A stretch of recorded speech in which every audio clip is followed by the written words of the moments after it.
stay in a loss situation. So right now you're down 20 pounds in 3 months, which is ahead of the power curve, because you're averaging about 7 pounds a month, 6.5, 7 pounds a month, and we know healthy fat loss is about 4 to 5 pounds in a month. So you're already ahead of the power curve there. But what's dangerous about specifically Thanksgiving to New Year's, so Thanksgiving, whatever, to New Year's, is the weight gain that people have. So typically in this like 2 month or period, or really it's really a month and a week if you think about it. November 26th October to December 25th is a month, and then boom, just a week later is New Year's. But in that time frame, almost every other day there's typically an event. Thanksgiving really starts today. We start eating Thanksgiving food as we're prepping it and we're tasting. We're like, oh, the rolls are good. They're done. And hey, let me taste a little bit of this. And then we're a little bit more lethargic with our prepping today. So it's like, let's go out to eat because, I got to cook all this food. The last thing I want to do is cook something for my health. So that mindset kind of kicks in. And then Thanksgiving's good. But things like stuffing and macaroni and cheese and lasagna, they all taste better like the day after Thanksgiving. So we eat it on Thanksgiving as a prelim, and then the day after Thanksgiving we eat it again. And now from a caloric standpoint, let's say your average calories, I think yours is about somewhere around 18 to 2,000 calories, 1,800. So let's just use 2,000 calories, your norm. On Thanksgiving, you'll easily eat close to 4,000 calories. And which is okay as long as Thanksgiving stops on Thanksgiving Day. Right. And the reason why the calories are so high is not because the quantities of food is so high, it's because the food is denser. So when you make macaroni and cheese, we add cheese, and not just one type of cheese, but we add multiple types of cheese. We add milk, we add a butter, and the macaroni, all in there. So that little piece now is condensed with a ton of fat, carbs, and a little bit of protein in there. Everything that we like is sauced up or seasoned with sugar and or fat. So there's a lot more calories per ounce, so to speak, than just your normal eating, because your normal eating is individual foods. And that's kind of like the secret to it, right? If you eat rice or quinoa or whatever, baked potato is just one ingredient. But when you eat those specialty things tomorrow, they're multiple ingredients. So this is what happens. The reason now, like I was telling Sharice earlier, I was saying that how before I used to tell the average weight gain was 4 to 5 pounds that people gain from Thanksgiving to New Year's that they keep the rest of the year. So normally you go on like July 4th and you have an event July 4th, you gain like 2 or 3 pounds, but you lose it back. Because the next day there's no reason to eat barbecue food. You know what I mean? But the food here, we don't lose this weight. Now, I thought it was 4 to 5 pounds. I spoke to a physician yesterday. He said, Evans, those numbers have been updated. It's 7 to 12 pounds. So we're gaining on average close to a pound a day or a pound every other day during this cycle of time, which is really rough, that we keep. Now, here's why we keep it. That 4,000 calorie increase we have here, we turn around. Now, our norm is 2,000. So initially what happens is your brain goes, whoa, that's a whole lot of calories, and your metabolism speeds up to burn those extra calories. So if the next day you're back down to 2,000, your metabolism is up a little bit, so you start burning these extra weight, and in 3 days you're back down to your pre-Thanksgiving weight. So let's use my weight. I'm 198. Thanksgiving I eat. So if you weigh me Thanksgiving morning or tomorrow morning, I'm probably 198. You weigh me Friday morning I'm 203. Or somewhere in that range, just depending on how bad I go in. Maybe 201, I'm getting some looks now, but between 201 and 203, I'm definitely going to gain at least 3 pounds. Some of that 3 pounds is my carbohydrate intake is so much higher than it normally is. So I'm retaining some fluid. I'm not going to be drinking a gallon of water because I need room to put all the good stuff in. So I'm holding some fluid because I'm not hydrated that well. But what if you drink the water? Then I won't be able to eat as much food. So? Well, I mean, that's a decision one has to make. I'm just telling you about what Evans is going to do. I'm drinking the water. So, which is that's a good move. That's very smart. I know I'm probably not going to get in all my water. Therefore, I have room to get in all my food. Anyway, so my weight's going to be up. But then when I'm back to my meal plan, so this is Friday morning. Saturday morning, all Friday, I eat my meal plan like it was the day before Thanksgiving, and not all the extra stuff from Thanksgiving. But my metabolism is still higher, so Saturday morning, when I get on the scale, I'm 201. I get back on the scale Sunday, I'm about 200, and literally by Tuesday of the following week, I'm probably 196. Because my metabolism is still a little bit higher, but my meal plan is back low. Now, here's what happens wrong and why people wind up gaining the weight. That 4,000 turns into about 3,500 on Friday, you know, because you still have, you have a good quantity left over. I mean, it's all the good stuff. It's the apple crisp, is the apple pie. You still have ice cream in the fridge. You know, it's that brownie that all you have to do is put in the microwave. I mean, it's instant, like, gourmet food. Boom. And that's Friday. Saturday, who wants to cook? You just went shopping. On Friday, you're tired, you gotta clean the house. So Saturday, you eat about the same amount of food. And because it's work out. That's a great question. So working out will not burn. So the calories you burn when you work out are what we call stored calories. This is awesome because it really goes into a myth buster. So you eat food, they convert, to energy, and what you don't use, you store. You either store as sugar, we call it glycogen, or you store as fat. We just call that fat. Right, in your body. When you exercise, you burn the stored food, not the food that you're consuming. So it's kind of like accounting, first in, first out, last in, last out. Same concept with energy burning. So this idea, if I'm going to work out and I'm going to burn that cookie, right. You ain't burning that cookie. You're burning whatever was stored. Now, from an exercise side, I'll end with a quick tip to do to speed up your metabolism prior to eating. So it just puts you in a higher metabolic rate so you can burn some more calories. But you're never going to burn what you eat. You know, that's a really bad myth. And that's why you see people that are overweight all the time talking about, I know I had this, Chinese food tonight, but, I'm hitting the gym and, Right. No, you didn't.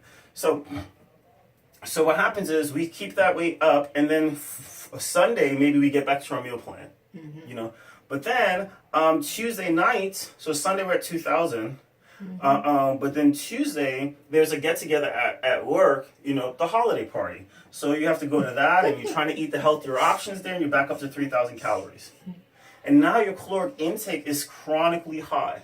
And every couple of days, there's going to be a party or an event to go to, so your weight starts shifting up, and it never made it back down to that 197, 196. It stayed about 200, went up to 201, and the sodium content's a lot higher, so you're retaining some fluid. There's a lot more fats and carbs available, and we're not going to eat as much protein, so our weight just kind of creeps up a little bit at a time, and by the time the season's done... He just ruined my holidays. I didn't mean to. But by the time the season is done, we normally net out anywhere between 205, which is a 7-pound weight gain, to about 210 in that which is a 12-pound weight gain that we keep. Now, why do we keep it? We keep it because your body likes balance, and that's been a nice norm of calorie intake.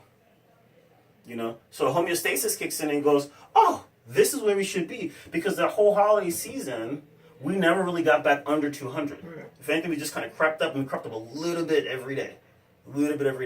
And we're not, our energy exertion is not as great to need us to burn those calories. So things we do is we enjoy the holiday, we eat whatever we want on the holiday, the next day is not the holiday. All the holiday parties, we treat them as our 2 eat-out meals per week. Okay. So we still eat our meal plan consistently, we go to it, we survey the land, and we go, oh, that looks good, and we eat the things that we normally don't get access to. So during the holiday times, somebody brings a special whatever, like if my family's around, man, we're doing oxtail, curry goat, I'm going in on that. I'm not wasting my calories on rice. You know what I mean? I love my rice, but I can eat rice any other day, but I want to make sure I'm getting in the lights. My family, that's rum cake and all those kind of different things. I'm going after those kind of items. I'm not going after, we have fried chicken wings. You can eat fried chicken wings any other time of the year. So that's one thing. The other, so it's really important that some events you go to, you just can't eat. You go to that event and you just socialize, you talk with the people and everything else, but there's another event coming up next week or later that day, or later in the week, that's going to be the one that's worth going to. The ones you don't eat at, so you're not socially awkward, If they're bringing a covered dish, you bring a vegetable tray because most people don't do that anymore. And then at least you eat from the vegetable tray and you don't seem awkward. So, lastly, from the exercise side, how do we use exercise to help manipulate this thing? One of the things we want to do is HIIT training. So, let's say Saturday morning, Thursday or tomorrow morning, we get up, and my family's going to do it. We're going to get on the plane, and right before we leave, about 6 o'clock, because we have to commute, we're going to get up and do a quick 20-minute workout, or a 10-minute workout, depending if it's me or my daughter designing it. If it's me, it's probably 20. If it's hers, it's going to be 10, because hers is a little bit more intense than mine. But we're going to do something that's high-intense interval training. So what that can be a Tabata type workout if you don't have access to the gym. Tabata's method is you work for 20 seconds on and 10 seconds off. So that's squats. So literally you get up and you do 4 rounds, or you do 4 minutes of that, which is 8 rounds. Okay. Just set a timer and you go 20 seconds. You squat as fast as you can in 20 seconds. For 20 seconds, as soon as you stop, you rest. Mm-hmm. But then at the end of 10 seconds, you start back again. Okay. And what that does is, from a metabolic standpoint, it creates something called afterburn or EPOC. Basically, your metabolism spikes like crazy, trying to bring you back down to homeostasis. But while your metabolism is spiked, you're eating. So now, your metabolism is normally here. After that kind of workout, your metabolism is here, and then you're eating with this higher metabolism, which is great. So then when you come back down here, your metabolism is going to spike a little bit more because of the extra food, but then the next day, you're going to drop weight, over the next couple of days really fast. So a high-intense interval workout will help. It also, because it's what we call anaerobic, using your muscles to do this exercise, it's not like walking on the treadmill. Mm-hmm. You're actually using your skeletal muscles, so your legs are going to be like, woo! After that exercise, you go and you have carbs and other things in the day, and your muscles want to repair itself immediately, so it takes that nutrient, predominantly the carbohydrates, and shoves them into the muscles. Mm. So it's a great way to get toned muscles and still enjoy food. So you can do that with squats is an easy one. If someone has joint issues, they can do it with punching. If their knees can't do it, so they can literally come and they just punch as fast as they can for 20 seconds. And you think, oh, Evans, you're punching the air. When you punch as fast as you can for 20 seconds, your heart rate spikes like crazy. And then you rest. For fitter people, you can do burpees and all kinds of other things to do that. But you do it for 20 seconds on, 10 seconds off. What's burpees? I can't ever, you know what a burpee is. You come down, you jump back, you jump forward, then you jump back up. Okay. Yeah. She's like, I'll be doing the squats. But you can do front kicks, Do some push-ups. You can do push-ups, to do that. And you'd be surprised how quick you burn out, even though it's only a 4-minute workout. But that 4-minute workout can create a nice anaerobic effect, which allows you to burn more calories. So what if you wanted to do full body? Could you just pick out a leg, a chest, a back, Absolutely. So you can mix it up. So you can do squats, and then for the next 10 seconds you rest, and then the next 20 seconds you do push-ups, then the next 10 seconds you rest, and you do front kicks, you do the next 10 seconds you rest, and you try to do something else there. So you can mix it up. But this is all 4 minutes? All in 4 minutes. So how is this different than what you just showed before on the exercise where you're storing it's the fat and the sugar when you're not really... No, but you are. So during the exercise, it's not the 4 minutes that makes the difference. It's what happens in your body after the 4 minutes. Okay. So when people exercise to burn the food they eat, they think, oh, well, I walked on a treadmill for 60 minutes, and they said I burned 600 calories, or well, that'd be a run, But let's say I burned 150 calories, so I can eat 150 calories. So that's the psychology. Okay, so that's after the fact. Yeah, so this thought process doesn't work. That I'm going to exercise X number of calories to eat X number of calories. The exercise calories is what's stored. What I'm burning here in those 4 minutes is what's stored, but I'm really not burning a lot of food, burning a lot of calories in the 4 minutes. Mm-hmm. What I'm producing is a response that my body says we need to burn calories like crazy for the next 24 hours. Okay. So the idea is you don't burn a lot of calories running up a flight of stairs really fast, but when you get to the top of the stairs, you breathe heavy for way longer than it took. Maybe 5 to 10 seconds up a flight of stairs. At the top of the flight of stairs, you breathe heavy for a minute. When you multiply that out, that's like 6 times as long you're doing that. and you compress that over 6 flight of stairs. You know, you have to sprint 6 flight of stairs. Then you're breathing heavy for like 5 minutes. I mean, you're breaking out a full blown sweat. And if we take your heart rate even 2 hours later, it's still elevated above what your normal sitting heart rate would be. Okay. But you have you're using a lot of testosterone, epinephrine, norepinephrine, like your fight or flight stuff. You're using a lot of your systems want to get back to normal, and the time it takes for it to get back to normal is going to be about a day. Okay. And in that day, you're and it's not like, just to kind of wrap it up. Let's say your basal metabolic rate was 1,500 calories, the amount of calories you burn doing nothing. But now, in a day, now your calorie increase is maybe about 1,650 or something like that. But it's an extra 150 calories that you're burning, not doing anything. You know? And that's the name of the game. And it's positioning you that your calories, your metabolism is higher, not working. So that 4-minute clip right there really helps. Now, from the back end, after eating, you want to go to walk and do that kind of stuff. Well, that's just extra calories. That's great. And it makes you maybe feel great, digest your food a little bit better. But that little clip right here could be 4 minutes. If you increase the rest time because you don't have the cardiovascular strength, then you can up the time to 8 minutes. Okay. So let's say if you did like 20 seconds on, 20 seconds off, or 30 on, 30 off, then you can do 8 to 10 minutes. But if you're able to push through and try to get that short time frame, and you double the work to the rest. So you're working for 20, you're resting for 10. In that time frame, you'll see, like, man, I get it great. So that's from the exercise side, one of the things you can do. From the nutrition side, just the next day you go back. And then from the supplement side, now that we're prepared, is things like Carb Blocker.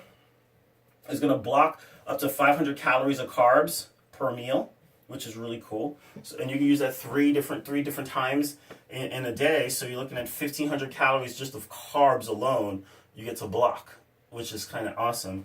And then we also have Glucose Health, which is going to increase our sensitivity to insulin. So it allows you to get those carbs into your blood without overproducing insulin. Okay. So those are 2 things you can do from a supplement side to really help you out. I know it's a little long, but I think it was valuable to kind of see like the science of it. But this is the deal, though. 7 to 12 pounds is what most people are gaining that they're keeping. Our goal is to net 5, meaning we want a negative 5 pounds by January. Therefore, you can still enjoy the holidays and different events, but if you're down 5 pounds, we know we won. You know, some people are like, but I want to lose 10 pounds. Just trust me. You know, 5 pounds, you can still go to events, enjoy your life, and you end the holidays in a loss. Cool stuff. Cool.